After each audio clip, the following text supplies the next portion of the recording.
Eu vou iniciar aqui com uma frase que eu gosto muito. Esse cientista é o Stanley Rusney, e ele diz assim, ele ganhou o Prêmio Nobel de Medicina em 1997, e diz assim: a neurociência é, de longe, o ramo mais excitante da ciência, porque o cérebro é o objeto mais fascinante do universo. Cada cérebro humano é diferente.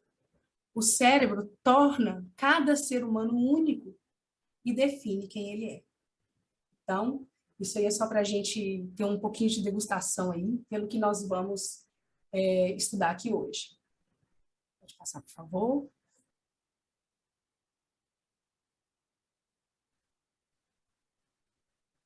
Então, nós vamos começar com um conceito, né? Sobre a disciplina neurociência. Então, esse conceito, ele está voltado para um objetivo, né? O objetivo é, tradicionalmente, entender o funcionamento do sistema nervoso, os neurônios e a arquitetura cerebral, e, atualmente, pela neurociência cognitiva, pretende relacionar os fundamentos do cérebro com todas as capacidades comportamentais e de aprendizagem. Então, esse é um conceito importante, e a neurociência ela vem com muita força em 1989, 90, quando ela ganha esse reforço das ressonâncias magnéticas, das tomografias computadorizadas, oportunidade em que os cientistas puderam constatar, por meio de imagens, como que o cérebro funciona e reage para eventuais situações. Nós temos, na medicina, aqui voltando um pouquinho atrás, lá antes de Cristo, né? Quase 500 antes de Cristo, nós temos Hipócrates, que é o pai da medicina, e ele apresentou para todos a teoria não materialista da medicina e da ciência. Essa teoria não materialista, ela entende que o ser humano precisa estar regulado para ele ter o bem-estar suficiente a não adoecer. Então, ele defendeu essa teoria. O cérebro processa sensações, ocupa a memória e o tempo inteiro todos nós buscamos o bem-estar integral. Valida e que valoriza os cuidados não só com o corpo, não só com a mente em si, mas também com o espírito. E ele usa o espírito, ele usa essa terminologia, naquela época, era muito utilizada como sinônimo de emoções, de sentir. Então, ele considera as emoções como fundamentais para uma saúde, para a cura, para um bem-estar. Então, é a teoria do bem-estar integral, que a gente assim conhece. Contudo, René Descartes, ele veio depois em um contraponto à teoria não materialista, à teoria mecanicista. Essa teoria mecanicista, ela desconsidera as emoções, ela desconsidera a influência do espírito, das emoções nas doenças do corpo. Portanto, para tratar um corpo, basta medicar.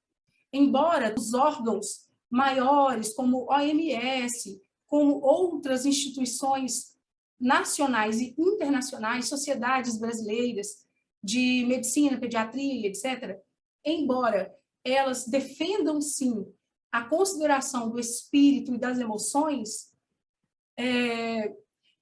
essa teoria vem sendo passada de gerações a gerações, ela vem sendo transmitida nas faculdades, porque os professores também recebem esse ensinamento, mais ou menos como foi dito aqui na sociedade patriarcal, né? É aquela coisa que vai passando de gerações a gerações, e a gente hoje ainda vê, né, a maior parte dos médicos, quando a gente apresenta um paciente, ele quer apenas medicar, né? Ele até pergunta como está, ele pergunta alguma coisa ali mental, da mente psiquiátrica, né? Mas ele não procura aprofundar no terceiro elemento da teoria não materialista, né, do Hipócrates, que é a valorização dessas emoções como, como algo importante para que possamos evitar as doenças e não só curar a doença que já existe, né? Então, nós acreditamos, né, nós aqui nesse curso acreditamos que a teoria de Hipócrates, o pai da medicina, está voltando com muita força agora e ela vai prevalecer novamente e é a que nós gostamos, é a que para nós é a mais adequada. Bom, muitas pessoas nunca entraram em contato com esse tipo de conhecimento, né? Então, eu vou tentar falar de uma forma bem simples, tranquila, para que todos possam captar como que funciona um cérebro humano. Não só o cérebro, como que funciona também a biografia humana. Como como o ser humano se desenvolve desde sua gestação, passando pela fase da infância, adolescência e seguindo até a fase adulta. Bom, então aqui eu vou apresentar para vocês um gráfico temporal, né, uma linha de tempo que demonstra como que o cérebro é formado no ser humano. Então vamos lá. Nós temos três situações básicas que são as subdivisões da formação do cérebro humano. A primeira é o cérebro primitivo. Bom, esse cérebro primitivo, ele é formado a partir da quarta, quinta semana de gestação. Então, esse cérebro primitivo é o primeirinho. O que é o cérebro primitivo? É esse tubo neural dessa foto que está aí, né? Esse tronco encefálico. É a primeira coisa que é formada no bebê, né? E esse cérebro primitivo, ele é responsável por quê? Né? A gente chama de cérebro das sensações. É através dele que todos nós captamos as sensações. Tato, olfato, né? Visão, tudo aquilo que a gente sente é captado primeiramente pelo cérebro primitivo, por este tronco encefálico que está aí para vocês. É o primeiro a ser formado, a adaptação instintiva ao meio para sobrevivência. Então, nós nascemos com esse instinto de sobrevivência. Ele regula a frequência cardíaca, respiração, pressão arterial, e ele tem a ver com um sistema que chama simpático, depois eu vou falar para vocês. Vamos nos lembrar dos jacarés, né? Eles desenvolvem esse cérebro reptiliano, que também é chamado de reptiliano, e eles têm esse instinto, eles nascem com esse instinto de sobrevivência. E eles nascem não só com o instinto de sobrevivência, mas também com a sua biografia instintiva nata pronta. Significa que o animal reptiliano, ele se alimenta por instinto, ele tem sono por instinto, ele dorme e descansa por instinto, ele tem excreção por instinto, né? Urina e fezes, ele tem vitalidade, ou, no caso, sexualidade por instinto, né? É a vitalidade e o movimento. Então, todos nascem com tudo isso pronto. Inclusive o ser humano, né? Então, depois que esse cérebro primitivo, esse tubo neural e depois o tronco encefálico, eles se conformam, vem então o sistema límbico. O sistema límbico, ele começa ainda no ventre, claro, né? É um sistema responsável pelo nosso emocional e pelas nossas memórias. Todos os seres vivos têm esse sistema límbico? Não, né? Então, os estudos, eles mostram, inclusive a nossa professora, a doutora Juliana Franco, ela ensinou isso com muita alegria, né? Porque para ela foi uma felicidade, quando ela estudou isso lá atrás, né? Há muito tempo, ter descoberto que esse sistema, ele nasceu do olfativo, e ele veio primeiro nas aves. Então, na evolução das espécies, ele veio através das aves, e quem tem? As aves e os animais mamíferos, né? Os répteis, não. Eles não têm isso aí. Então, nós temos, então, nesse sistema límbico, a amígdala não é a amígdala de garganta, viu, gente? É a amígdala, um pontinho que fica atrás da nossa cabeça, e nós temos também o hipocampo responsável pela memória. Então, o que acontece quando o bebê nasce, né? Então, nós temos aqui o nascimento, depois eu vou corrigir o slide que ficou errado ali, né? O nascimento, no momento que o bebê nasce, ele já tem o cérebro primitivo formado e está em formação do sistema límbico. Quando ele nasce, ele tem uma série de sinaptogênese.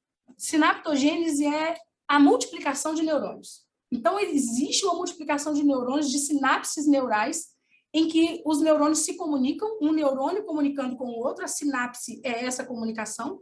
Isso faz um boom até mais ou menos 2, 3 anos de idade, né? Até 2 anos, com certeza. Claro que a gente sempre fala de tempos para mais ou para menos, porque os estudos, alguns entendem 2 anos, outros 3, e quando chega mais ou menos nos 3 anos, essa criança que estava com esse boom de informações, porque para ela tudo era novo, para ela tudo ela captava, era muita informação, e daí vem os problemas no sono, né? Muita informação, dificuldade de sono, o cérebrozinho está ali muito captando muita informação, né, meninas? Então, as minhas colegas aí que têm especialização em sono, isso é natural em razão desse momento de desenvolvimento do cérebro, de formação do cérebro. Ô, Ká, deixa eu te interromper um pouquinho. Então, é por isso que a gente fala, né, das crianças, dos alunos, enfim, no geral, elas têm um cérebro muito mais emocional. Isso, exatamente. Até agora, nesse momento aqui, né, Indy, a gente não viu falar ainda de nada racional. Tudo aqui é emocional. Então quer dizer que a pessoa não consegue raciocinar nada, não consegue se controlar em nada? Calma, não é assim, né? Nós temos a inteligência emocional. A inteligência emocional ela existe para que nós tenhamos instruções de como fazer para educar essa criança de forma amorosa, respeitosa, mas sem considerar que ela tenha a parte racional, a razão já formada, né, Índia? E então, nesse momento, depois nós temos de 2 a 3 anos, e eu vou resumir esse momento aqui, né? Esse sistema límbico, emocional e de memórias, como sendo o segundo a ser formado, e que ele se inicia desde a gestação e evolui muito até 2, 3 anos. Neste momento, existe uma grande fusão emocional mãe-bebê. Enorme. Desde a gestação, ali o cérebro já começou a funcionar pelo sistema límbico. Tem estudos que falam que até com 6 semanas já o bebê já escuta, né? As mães colocam musiquinha, os bebês sentem tudo. Todas as emoções da mãe. Então, eles vão sentindo o sistema límbico deles já está em formação, né? E tem essa fusão emocional. Isso quer dizer que não é possível ter fusão emocional com uma outra pessoa, uma pessoa que adote, né? Ou um casal homossexual que tenha 2 homens, por exemplo, ou 2 mulheres que não tiveram esse bebê vindos da gestação? Não é isso que a gente está dizendo, né? A gente está dizendo que os estudos mostram que essa fusão emocional existe do cuidador em relação à criança. E mostram também, isso pode ser de qualquer sexo, né? de qualquer natureza de maternidade. Agora, os estudos mostram também que é mais potente quando é a mãe que gesta com o seu bebê, né? Isso existe, são estudos importantes, as meninas vão comentar isso com vocês. Então, passando depois, 8, 9 anos para frente. A partir dos 8, 9 anos, eles continuam as crianças continuam com o sistema límbico. Nós continuamos com o sistema límbico ativo. Mas o córtex frontal, que é o neocórtex, que é responsável pelo nosso racional, pela execução de tarefas de forma racionalizada, ele inicia uma formação maior. Quer dizer, então, que ele não começou nada lá atrás? Não, mas era quase inexistente. Aqui é que a constituição, a formação do cérebro humano dá lugar, até mesmo pelo desenvolvimento aqui. O nenenzinho, os nenéns, eles nascem com a moleirinha, né? Essa moleirinha, inclusive, ela demonstra que essa parte da frente do cérebro ainda está em construção, né? E aí ele começa a ser construído, começa a ser desenvolvido, e o córtex frontal só termina de ser desenvolvido aos 21 a 25 anos. Então, esse momento em que você pode considerar que a pessoa tem pleno raciocínio para a sua vida, para se limitar, aprendizagem, comportamento, né? Isso tudo aí de 21 a 25 anos. Claro que eu não vou perder a oportunidade aqui, né, de dizer para vocês, de trazer para vocês uma questão jurídica. Então, nós sabemos que a maioridade civil, ela era até os 21 anos, a penal também foi a primeira, né, que baixou sempre a intenção punitiva das pessoas, né, até os 21 anos. Contudo, mesmo tendo baixado para 18 anos as maioridades civis e penais, até hoje, a jurisdição do juízo da infância e juventude vai até os 21 anos. Então, demonstrando mais uma vez, né, que as leis, o direito, eles ainda têm esse cuidado. E, claro, não me surpreende que o ECA manteve isso. Foi o único que manteve e manteve até hoje. Por quê? Porque o ECA é o que é focado na criança, né? A lei que é mais centrada na criança e no adolescente, no jovem adulto, é o Estatuto da Criança e do Adolescente, e é o que mais valida a educação positiva, né? A neurociência, a ciência atualizada. É uma responsabilidade muito grande, né? Que a gente tem em relação aos nossos jovens. Temos uns desenhos, vocês podem ver depois. Quando eu disse que o córtex frontal ele é desenvolvido totalmente aos 25 anos, eu não disse que não tinha córtex cerebral. O córtex é aquela camada que protege o cérebro superior, aquele capacete, né? Tem um desenho aqui do sistema límbico para vocês verem.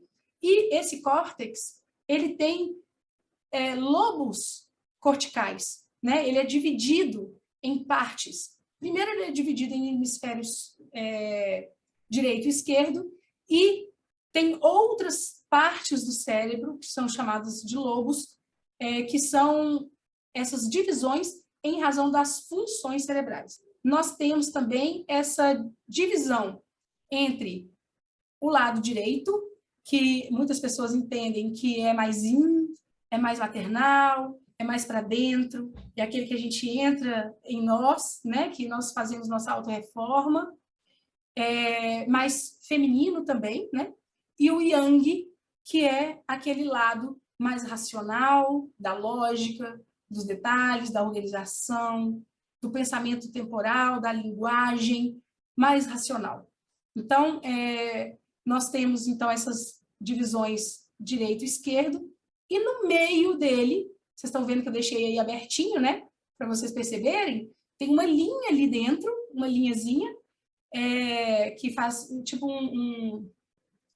uma curvinha, né, que depois eu vou, lá na frente eu vou mostrar para vocês melhor, é o corpo caloso. O corpo caloso, ele existe para unir esses dois hemisférios do cérebro, e ele é essencial. Por quê? Porque o ser humano, para ele funcionar, para ele viver plenamente, ele precisa que o cérebro inteiro funcione, né? Não apenas um lado, não apenas o outro lado, né? Se um lado do cérebro ou uma parte do cérebro resta prejudicada por algum motivo, com certeza haverá uma desarmonização em toda a sua constituição cerebral e, consequentemente, também física e emocional, né? Então, agora, nós vamos entrar um pouquinho para as neurociências do comportamento e da aprendizagem, que foi o que eu separei hoje para essa turma de professores, né, que vocês estão lidando aí com o quê? Com o comportamento e com a aprendizagem, né? Nós vamos no frontal, que aqui é o neocórtex, responsável pela razão. Aí, este aqui é que, para nós, é importante que vocês entendam, né? Para nosso grupo, para o Instituto Neuroconexões, é o centro de controle comportamental e emocional. Organização e autorregulação da dor. Controla movimentos voluntários do corpo. Habilidades verbais e não verbais cognitivas. É o neocórtex, é o que a gente fala, né? É o último a ser formado no cérebro humano. Os danos: paralisia, perda de movimentos, dificuldade de pronunciar palavras, aquela famosa afasia que agora saiu aí, né? Tanto na mídia, alguns atores com afasia provavelmente tiveram algum dano nessa parte cerebral. Incapacidade de se expressar, perda de flexibilidade, dificuldade em se concentrar, o que mais está tendo agora, gente? Dificuldade de realizar tarefas, de se concentrar para realizar tarefas, de resolver problemas, dificuldade com sons, alteração no comportamento.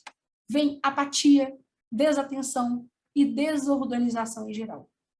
Então, esse neocórtex, esse córtex frontal, né, de planejamento, execução, controle de movimento e regulação emocional, é através dele que eu ponho freio, é através desse córtex que eu consigo equilibrar aqui, ó, né? É aqui que, quando está bem desenvolvido, me permite que eu aja de uma maneira mais adequada e controle as minhas emoções.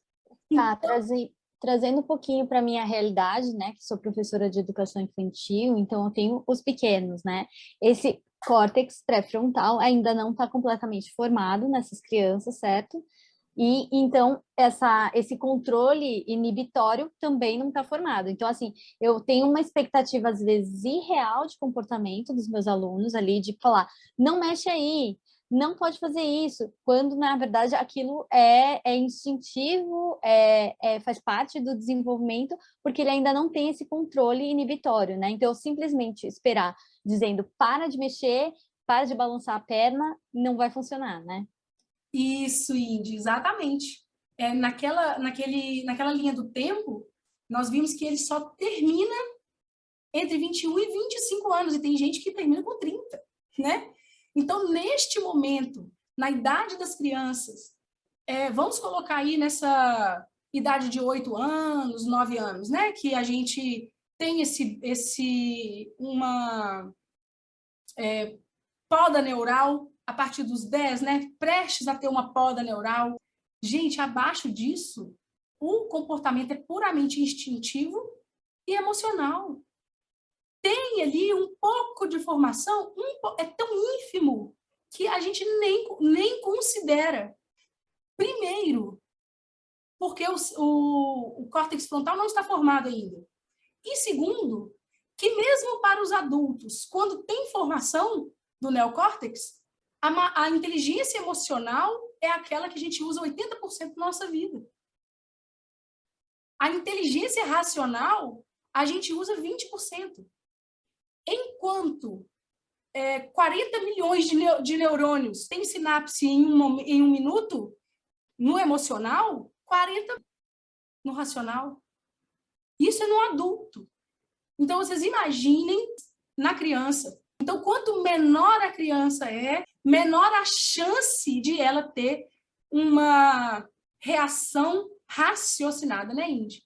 que é isso que a gente fala. E é por isso que a gente fala, então, que a criança ela é um ser quase que puramente emocional, né? Porque a formação frontal dela ainda é muito precária, né? Vamos assim dizer. Ela está em formação, ela está em desenvolvimento, mas esse desenvolvimento se completa lá na vida adulta, né?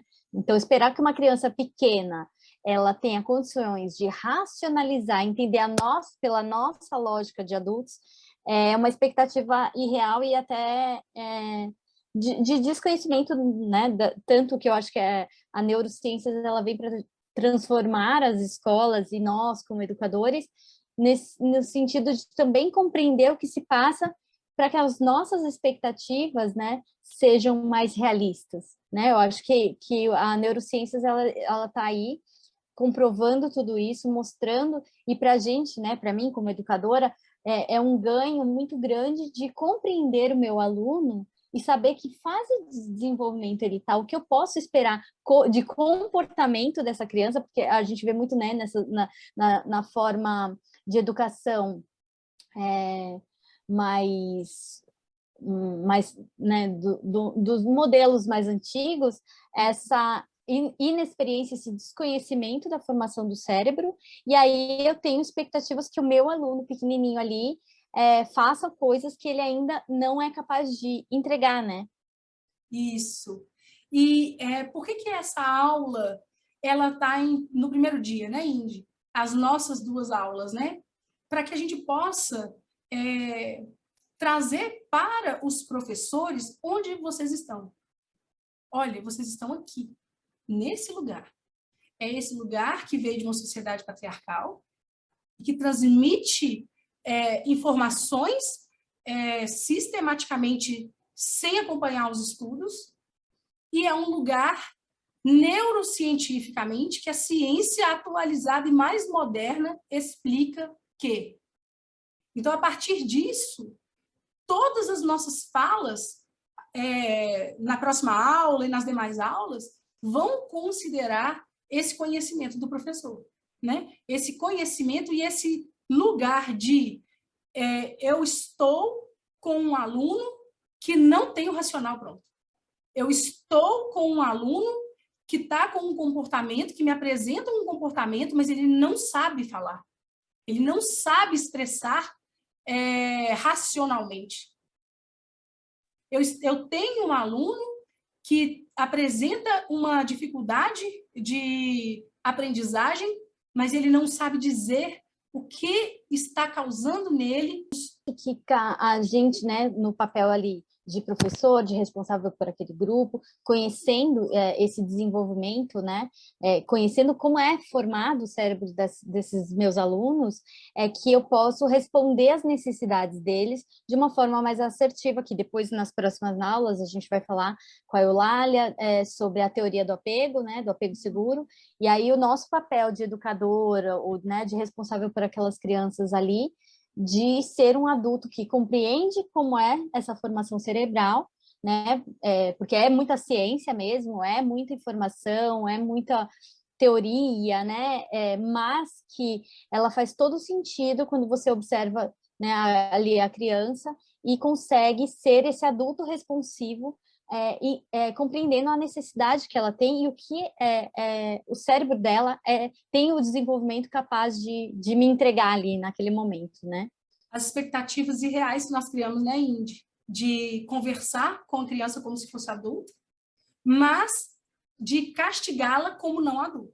O próximo slide, só para mostrar para vocês, né, um pouco dessa ciência, né, da ressonância magnética, como que eles descobrem que cada lado do cérebro faz alguma coisa, como que é o cérebro da linguagem, o outro da visão, o outro da compreensão, da execução, como que é isso, né? Então, eles usam a ressonância magnética, principalmente, né? Algumas tomografias também computadorizadas, e eles injetam na pessoa um líquido que dá um contraste na luz, e o cérebro, então, nós sabemos que os neurônios, né?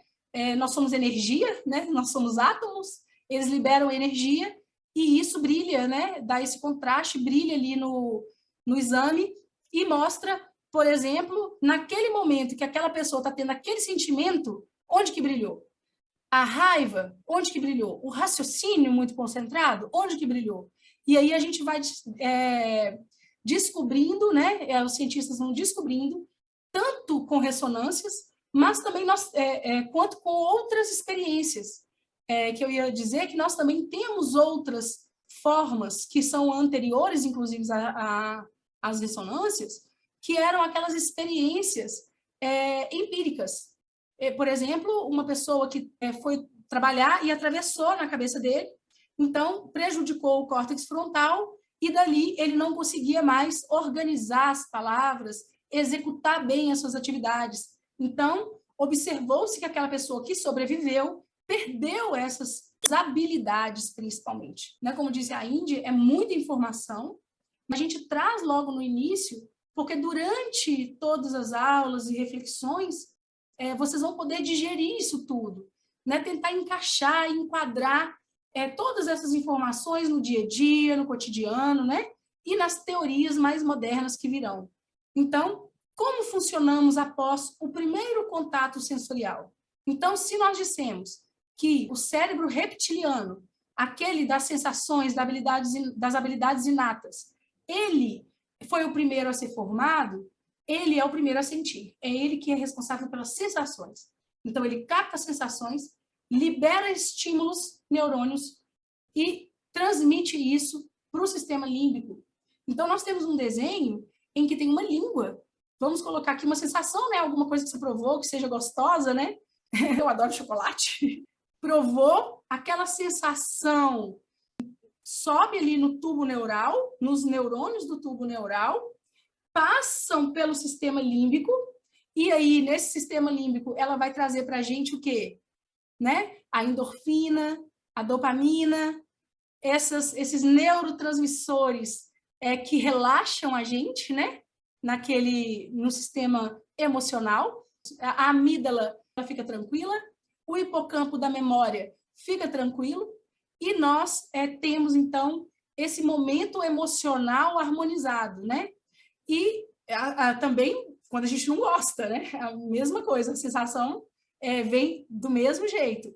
Não gosta, aí você vai no cérebro, já reparou que depois você volta e não experimenta aquela coisa mais? Deus me livre de experimentar isso.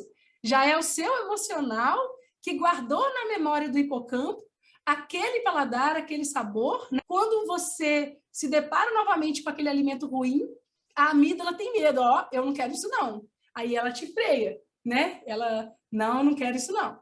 Mas o neocórtex, como eu disse, só lá para os 25 anos, tá bom?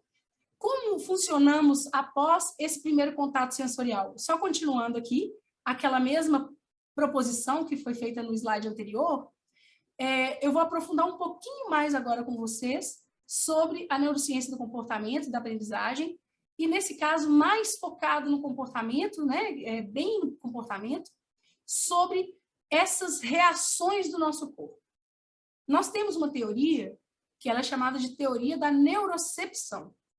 Neurocepção é mais ou menos como se fosse um outro sentido, sabe? Os sentidos que a gente tem, visão, olfato, tato, paladar e tal, é como se fosse mais um. O Stephen Porges desenvolveu essa teoria polivagal, de diversos conceitos e entendimentos sobre um nervo que chama nervo vago. Eu vou explicar para vocês por alto, não precisamos aprofundar tanto aqui para os professores, mas é só para vocês entenderem como que funciona. Ele explica, pela neurociência, o que há por trás de um mau comportamento. A sensação de insegurança, a falta de regulação emocional. Então, não adianta punir o aluno para que ele aprenda racionalmente que ele não pode fazer isso. Ele vai ter medo, porque ele não funciona ainda com o cérebro racional, né? Ele até, vou colocar aí, com 9 anos ele já começa a desenvolver, mas ele ainda não tem. Vou colocar aí com pré-adolescência, depois da segunda poda neural, lá para 11 anos, 12, ele já começa a entender um pouco mais. Mas se seu aluno tem por volta de 9 anos e está aí, né, apresentando um comportamento, ou antes, ou um pouco para depois, um comportamento para você inesperado e inadequado, saiba, ele está com uma insegurança e ele não está com regulação emocional suficiente para a vida dele, para ele se regular, né? Então, o que significa a teoria polivagal? Nós temos 2 tipos de sistemas nervosos autônomos, o simpático e o parasimpático. Quando nós estamos sob estímulos estressantes de estresse, como, por exemplo, medo, que é o que mais atinge as crianças desde bebezinhos, é o medo, e ativa a amígdala, que é responsável pelo medo, né? O que acontece com o nosso corpo? Imediatamente, ele libera cortisol e adrenalina. São hormônios que entram no nosso sangue. E eles permanecem pelo menos 1 minuto no nosso sangue. Esses hormônios, para crianças, tem estudos que falam que permanecem ainda mais. O que esses hormônios fazem? Aumentam o nosso batimento cardíaco. Então, primeiro nós sentimos, veio a sensação. Aquela sensação causou medo. Vou colocar o exemplo da Nadine Buck Harris. Você está diante de um urso. Nadine é uma pediatra, né, que desenvolveu lindamente, aí, junto com outros neurocientistas, sobre as experiências adversas na infância.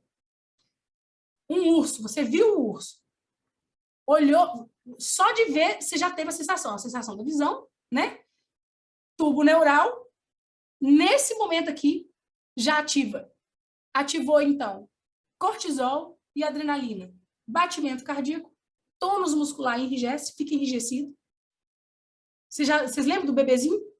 Quando fica chorando, né? Enrijece, aumenta a respiração, a gente fica hiperalerta. O que eu vou fazer agora com esse urso?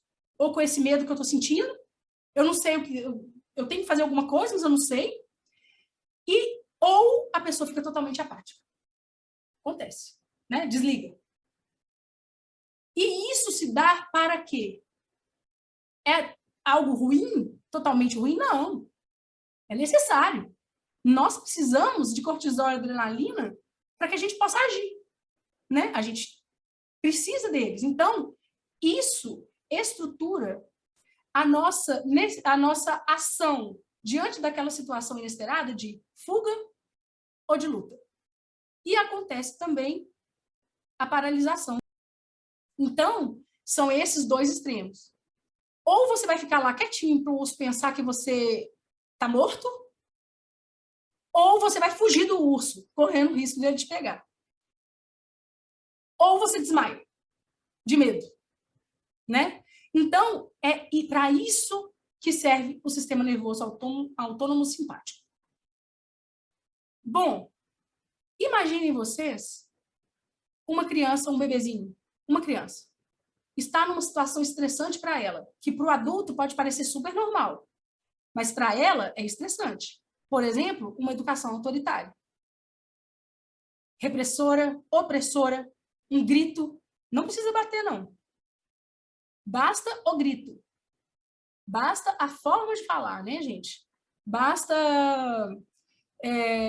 a opressão pelo olhar. Imagina essa criança. Imagina você se sentir que tem alguém assim perto de você. Você vai na hora ficar assim. A criança também. Ela é igual a gente. A diferença é que ela esquece algumas coisas por nossa sorte. Mas o corpo guarda marcas. Né? Mas imagine, a gente vai ficar alerta para agir. Ou na hora eu vou ficar silente, ou eu vou reagir e responder, ou eu vou fugir. É assim que funciona. Só que aí, imaginem vocês permanecendo nesse estado muito tempo, horas e horas, nesse estado de medo, de pavor. É muita carga de cortisol e adrenalina. Bom, o que acontece, então, quando a gente libera esse cortisol e essa adrenalina? E depois que a gente age? O bebê chora para pedir ajuda. Não é assim? O que acontece depois que a gente age? Nós esperamos uma situação de regulação. Os adultos conseguem se autorregular. Eles mesmos saem dali e vão espairecer, o adulto pode sair na reunião se ele estiver estressado, né? Mas a criança não pode ir para o parquinho se ela fizer alguma coisa errada. Mesmo estressado dentro de sala. Mas o adulto sai, o adulto se regula, ele vai ao banheiro, ele faz uma meditação. O adulto consegue se autorregular, mas a criança não. Ela espera isso do adulto. Do adulto cuidador, seja ele pai, babá, professor, diretor de escola. Então, se aquele aluno está lá hiperalerta, está alerta, no momento de estresse, por quê? Não está conseguindo fazer para casa. Ele está vendo, está difícil para ele. Ele veio de 2 anos de pandemia. Ele não tá conseguindo, não está dando conta. E ele começa a ficar aflito com aquilo, ele vai começar a sair. Ele vai começar a cair toda hora o lápis no chão, vai desarmonizar a sala. Porque este comportamento dele, nesse momento, reflete um pedido de ajuda. Olha, professora, me ajuda, olha para mim. Eu não estou dando conta. Me ajuda a me regular. E como que se regula? Vem aí o sistema autônomo parasimpático, que é o sistema que é acionado para gerar calma, desligamento, ele regula, diminui a respiração, os batimentos cardíacos, a pressão arterial volta. E o que faz esse sistema funcionar de forma harmônica? Os neurotransmissores do bem, que tem gente que chama de hormônios do bem. Ocitocina, do amor, serotonina, dopamina, endorfina, todos eles são neurotransmissores que agem naqueles neurônios que começaram a ficar desorganizados, eles vêm, potencializam e eles se organizam de novo. Com base em quê? No sentir emocional. Então, você tem um sentir de medo, aí vem o adulto amoroso, como diz a Flavinha, né? A Flavinha, nossa professora Flávia Pereira, ela sempre fala assim, um professor com um coração gigante salva uma sala inteira. Então, vem um professor com esse coração gigante e pergunta para esse aluno, você precisa de ajuda? Eu estou te vendo. Eu estou vendo que você não está conseguindo, eu estou vendo que esse comportamento seu está querendo me dizer alguma coisa. Vem cá, deixa eu te dar acolhida, deixa eu te dar amor. Na mesma hora, aquele sentir, no mesmo processo, vem para o tubo neural, entra no sistema límbico de maneira regulada. Então, o sistema da teoria polivagal, e é através desse sistema que a gente explica os efeitos negativos dos traumas e do estresse tóxico. Aquela mãe que percebeu, conectou-se com seu filho, ela vem, percebe, atende, faz com que ele libere neurotransmissores do bem e ele regula, chama homeostase. Homeostase é essa regulação. Então, vamos passar, que agora já vamos... Essa era a parte principal, sim, né, gente, que eu queria que vocês entendessem. E agora nós vamos continuar sempre com esse olhar dessa dualidade, né? Sistema simpático, situações estressantes, adrenalina, cortisol, descarregado no nosso corpo, com batimentos, né, alerta, e a necessidade de uma regulação.